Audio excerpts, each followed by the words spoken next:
Uveys el-Qarni, Allah ona rəhmət eləsin, bilirsiniz, Yəməndə yaşayırdı. Övliyalardandır. Muhammed sallallahu aleyhi ve sellemin zamanında yaşayır. Lakin Allah Resulün görmür. Görə bilmir. Səbəb anası idi. Xəstə anası var idi. Anasını tərk eləyə bilmirdi. Hətta rəvayətlərdə gəlir ki, gəlirdi bir dənə dağ vardı. Əgər dağı keçsəydi, çatardı Mədinəyə. Muhammed sallallahu aleyhi ve sellem görərdi. Neçə dəfə gəlir o dağa çatanda anası yadına düşür ki, birdən anam tək qalıb. Birdən nəyəsə ehtiyac olar, qayıdırdılar. Bir dəfə keçir o dağı. Gəlir Mədinəyə, amma Muhammed sallallahu aleyhi ve sellem yox idi, görə bilmir. Və Allah Resulü onun haqqında xəbər verdi ki, belə bir adam var. Belə bir adam var, anasına hörmət eləyən, dininə, şəriətinə bağlı belə bir insan var. Abiddir. Əgər nə baxsa onunla görüşsüz, ondan dua etsin. Duası qəbul olan insanlardandır. Allah Resulü'nün vəfatından sonra onun anası da dünyasını dəyişir. Sonra o gələ bilir. Rahat gələ bilir Mədinəyə və gəlir. Artıq görür ki, Muhammed sallallahu aleyhi ve sellem vəfat edib. Çox pis olur. Və sahabələrlə görüşür. Ömər radiyallahu anhu görür, tapır onu. Haca gəlir.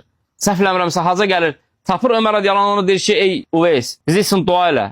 O da deyir ki, ey Ömər, siz məndən daha layiqlisiniz dua eləməyə. Deyir ki, yox, biz eşitdik ki, Muhammed sallallahu aleyhi ve sellem deyir ki, sənin doğun qəbuldur. Belə insanlar olublar. Səbəb analarına olan hörmətdən, analarına olan xidmətdən